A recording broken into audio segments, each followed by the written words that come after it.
राय नवासी जानकी वल्लभ हो जैसे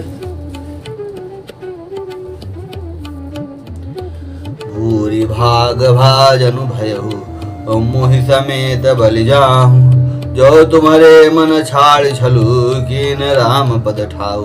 मैं बलिहारी जाती हूँ, हे पुत्र मेरे समेत तुम बड़े ही सौभाग्य के पात्र हुए जो तुम्हारे चित्त ने छल छोड़कर श्री रामचंद्र जी के चरणों में स्थान प्राप्त किया है। पुत्रवती जुवती जग सोई रघुपति भगतु जासु सुत होई और न तरु बांझ भले बादि बियानी राम विमुख सुत ते हित जानी। संसार में वही युवती स्त्री पुत्रवती है जिसका पुत्र शिवनाथ जी का भक्त हो, नहीं तो जो राम से विमुख पुत्र से अपना हित जानती है वह तो बांझ ही अच्छी है।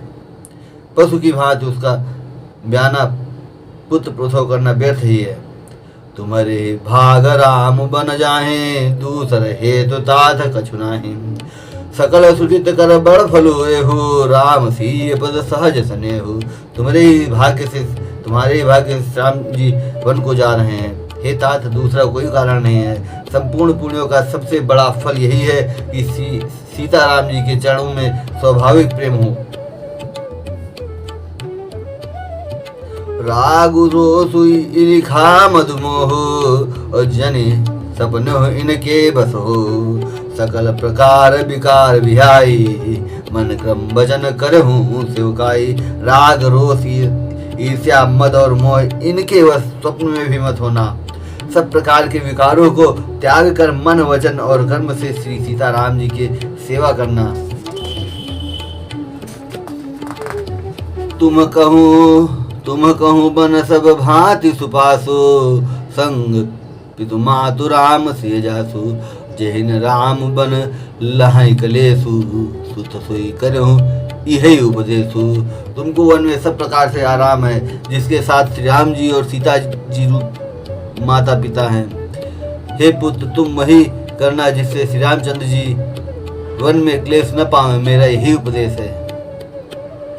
उपदेश यहु जय तात तुम्हारे राम सिय सुख पावहीं पितु मात प्रिय परिवार पुर सुख सुरति बन बिसरावहीं। तुलसी प्रभु सिख दे आय सुदीन पुण्य आशीष दई रति हो अबिरल अमल सिय रघुबीर पद नित नित नहीं। हे तात मेरा यही उपदेश अर्थात तुम वही करना जिससे वन में तुम्हारे कारण श्री राम जी और सीता जी सुख पावे और पिता माता प्रिय परिवार तथा नगर के सुखों की याद भूल जाए। तुलसीदास जी कहते हैं कि सुमित्रा जी ने इस प्रकार हमारे प्रभु श्री राम लक्ष्मण जी को शिक्षा देकर हमारे प्रभु श्री लक्ष्मण जी को शिक्षा देकर वन जाने की आज्ञा दी और फिर वह यह आशीर्वाद दिया कि श्री सीता जी और श्री रघुवीर जी के चरणों में तुम्हारा निर्मल निष्काम और अनन्य एवं प्रगाढ़ प्रेम नित नित नया हो। मातु चरण सिरुनाई चले तुरंत संकित हृदय बागुर विषम तुराय मनोभाग मृग भाग बस। माता के चरणों में सिर नवाकर हृदय में डरते हुए कि अब भी कोई विघ्न न आ जाए लक्ष्मण जी तुरंत इस तरह चलती है जैसे सौभाग्यवश कोई हिरण कठिन फंदे को तुड़ाकर भाग निकला हो। गए लखन जहाँ जानकी नाथु भे मन मुदित पाई प्रिय साथु बंदी राम सिय चरण सुहाए चले संग नृप मंदिर आए। लक्ष्मण जी वहां गए जहाँ श्री जानकी नाथ जी थे और प्रिय का सब साथ पाकर मन में बड़े ही प्रसन्न हुए। श्री रामचंद्र जी और सीता जी के सुंदर चरणों की वंदना करके वे उनके साथ चले और राजभवन में आए।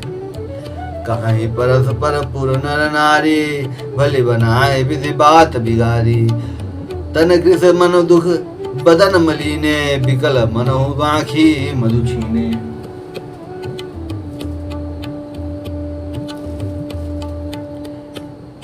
नगर के स्त्री पुरुष आपस में कह रहे हैं कि विधाता ने खूब बनाकर बात बिगाड़ी। उनके शरीर दुबले मन दुखी और मुख उदास हो रहे हैं। वे ऐसे व्याकुल हैं जैसे शहद छीन लिए जाने पर शहद की मक्खियां व्याकुल हो। कर्मी सुरु धुन करमी जहि सिरु धुनि पछुताहि जनु बिनु पंख बिहग कुलाहि भई बड़ी वीर भूप दरबारा बरन जाय विषादु अपारा। सब हाथ मल रहे हैं और सिर धुनकर पछता रहे हैं, मानो बिना पंख के पक्षी व्याकुल हो रहे हैं। राज द्वार पर बड़ी भीड़ हो रही है, अपार विषाद का वर्णन नहीं किया जा सकता।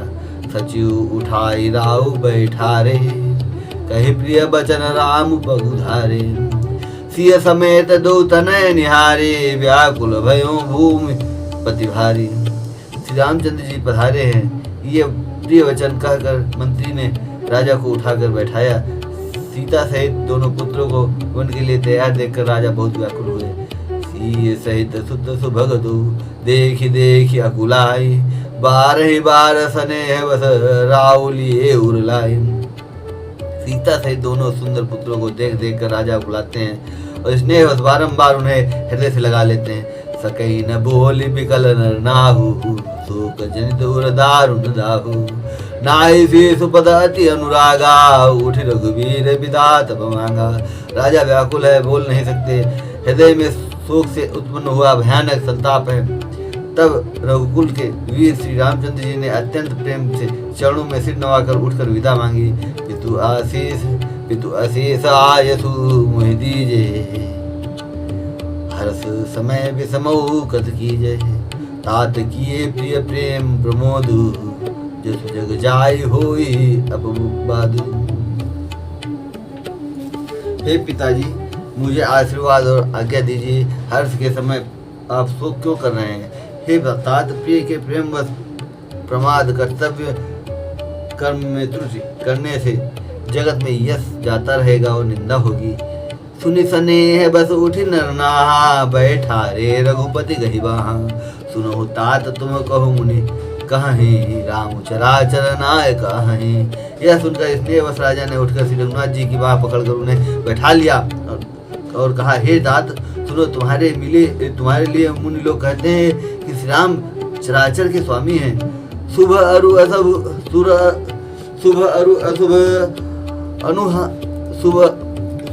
अशुभ कर्म अनुहारे ईसु देहि फल हृदय विचारी करई जो कर्म पाओ फल सोई निगम नीति ऐसे कहाँ सब कोई। शुभ और अशुभ कर्मों के अनुसार ईश्वर हृदय में विचार कर फल देता है। जो कर्म करता है वही फल पाता है, ऐसी वेद की नीति है, यह सब कोई कहते हैं। और करे अपराध को और पाव फल भोग अति विचित्र भगवंत गति को जग जाने जोग। किंतु इस अवसर पर तो इसके विपरीत हो रहा है।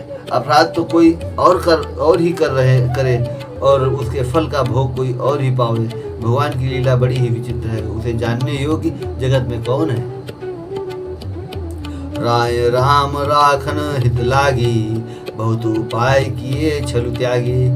लखी राम रुख रहत न जाने धर्म धर धीर सयाने।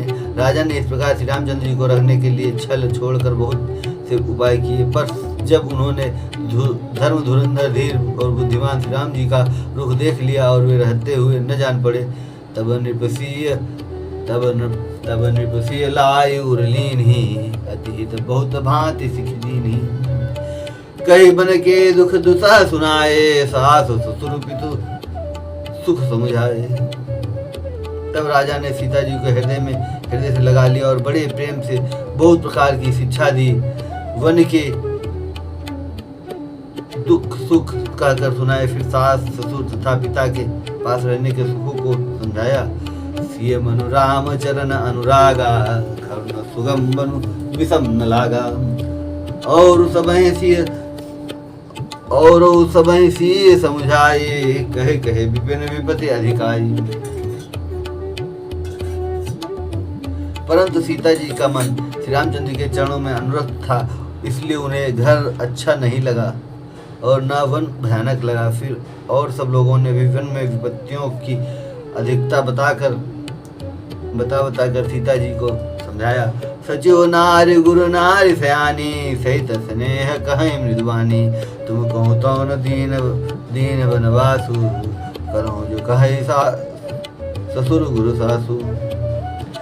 मंत्री सुमंत्र जी की पत्नी और गुरु वशिष्ठ जी की स्त्री अरुंधति जी तथा और भी चतुर स्त्रियां स्नेह के साथ कोमल वाणी से कहती हैं कि तुमको तो राजा ने वनवास दिया नहीं है, इसलिए जो ससुर गुरु और सास कहे तुम वो तो वही करो। सिख शीतल हित मधुर मृदु सुनि सीतैन सुहाने शरद चंद चंदिने लगत जनु चकई अकुलान। यह शीतल हितकारी मधुर कोमल सिख सुनने पर सीता जी को अच्छी नहीं लगी। वे इस प्रकार व्याकुल हो गई मानो शरद ऋतु के चंद्रमा की चांदनी लगते ही चकई व्याकुल हो उठती है। सीए सकुच बस उतर न दे सो सुनी तमक उठी कह मुनि पट भूषण भाजन आनी आगे धरी बोली मृदुबानी। सीता जी संकोच बस उत्तर नहीं देती। इन बातों को सुनकर कैकेयी तमक कर उठी। उसने मुनियों के वस्त्र आभूषण माला मेखला आदि और बर्तन कमंडल आदि लाकर श्री रामचंद्र जी के आगे रख दिए और कोमल वाणी से कहा, नृपहि प्राण प्रिय तुम रघुवीरा शील सनेन छाणे वीरा सुकृत सुजसु परलोक नसाऊ तुम्हें जानवन कहीं न काऊ। हे रघुवीर, राजा को तुम प्राण के समान प्रिय हो। वीर प्रेमवश दुर्बल हृदय के राजा शील और स्नेह नहीं छोड़ेंगे। पूर्ण सुंदर यश और परलोक चाहे नष्ट हो जाए पर तुम्हें बन जाने को वे कभी न कहेंगे। अस विचार सोई करो जो भावा राम जनन सिख सुनि सुख पावा भूपै बचन बान सम लागे करहिन प्राण बयान अभागे। ऐसा विचार कर जो तुम्हें अच्छा लगे वही करो। माता की सीख सुनकर श्री रामचंद्र जी ने बड़ा सुख पाया, परंतु राजा को यह वचन बाण के समान लगे। वे सोचने लगे, अब भी अभागे प्राण क्यों नहीं निकलते। लोग बिकल मूर्छित नर नाहु और काह करी कछु सूझ न काहू। राम तुरत मुनि बेसु बनाई चले जनक जननी सुनाई। राजा मूर्छित हो गए, लोग व्याकुल हैं, किसी को कुछ सूझ नहीं पड़ रहा, क्या करे। श्री रामचंद्र जी तुरंत मुनि का वेश बनाकर माता पिता को सिर नवाकर चल दिए। सजीवन सायु समाज सब वनिता बंधु समेत बंदे विप्र गुरु चरण प्रभु चले करी सब ही अचेत। वन का सब साथ सामान सच कर वन के लिए आवश्यक वस्तुओं को साथ लेकर श्री रामचंद्र जी स्त्री सीता जी और भाई लक्ष्मण जी सहित ब्राह्मण और गुरु के चरणों की वंदना करके सबको अचेत करके चले। निकसी वशिष्ठ द्वार भय ठाढ़े देखे लोग बिरह दव दाढ़े। कही प्रिय बचन सकल समुझाए विप्र वृंद रघुबीर बुलाए। राजमहल से निकलकर श्री रामचंद्र जी वशिष्ठ जी के दरवाजे पर जा खड़े हुए और देखा कि सब लोग विरह की अग्नि में जल रहे हैं। उन्होंने प्रिय वचन कहकर सबको समझाया। फिर श्री रामचंद्र जी ने ब्राह्मणों की मंडली को बुलाया। गुरु सन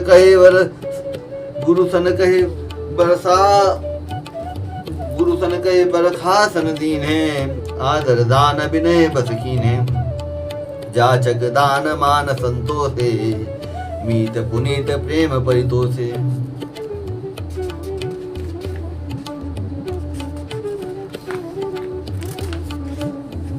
गुरु जी से कहकर उन सबको बरखासन वर्ष भर का भोजन दिए और आदर दान तथा विनय से उन्हें वश में कर लिया। फिर याचकों को दान और मान देकर संतुष्ट किया तथा मित्रों को पवित्र प्रेम से प्रसन्न किया। दासी दास बोलाई बहोरी गुरु ही सौंप बोले कर जोरी। सब कैसार संभार गोसाई और करब जनक जननी की नाई। फिर दास दासियों को बुलाकर उन्हें गुरु जी को सौंप कर हाथ जोड़कर बोले, हे गोसाई, इन सब की माता पिता के समान सार संभार देख रेख करते रहिएगा। 12 जोर जुग पानी कहत राम सब सन मृदवानी।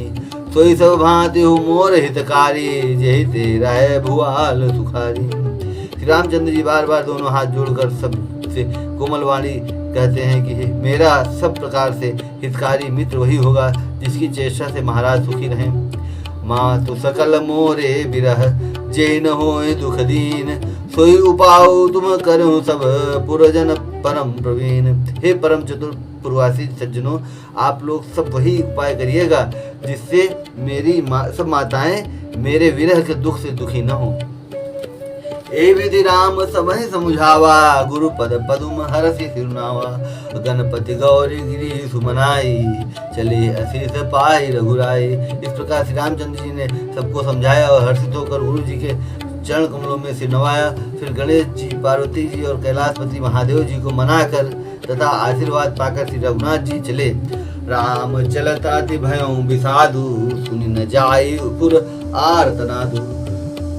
कुसगुन अलंकावधि अति शोकु,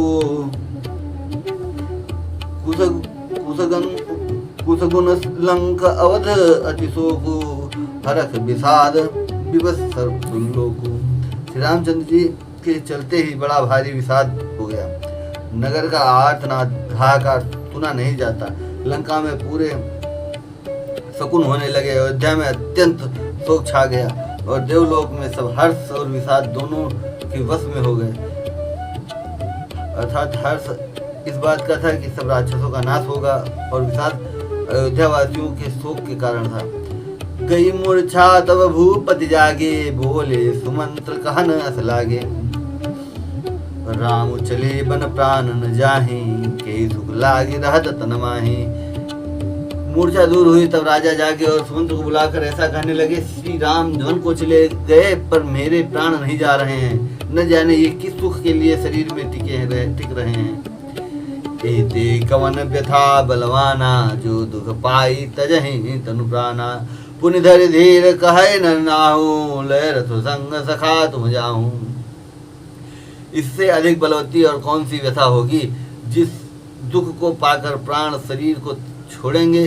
फिर धीरज धरकर राजा ने कहा, हे सखा तुम रथ लेकर श्री राम के साथ जाओ। सुठी सुकुमार कुमार दो, जनक सुता सुकुमारी। रथ चढ़ाए देखराय बनु, फिर गए दिन चारे। सीता राम चरण रति मोरे, अनुदिन बढ़ऊ अनुग्रह धोरे।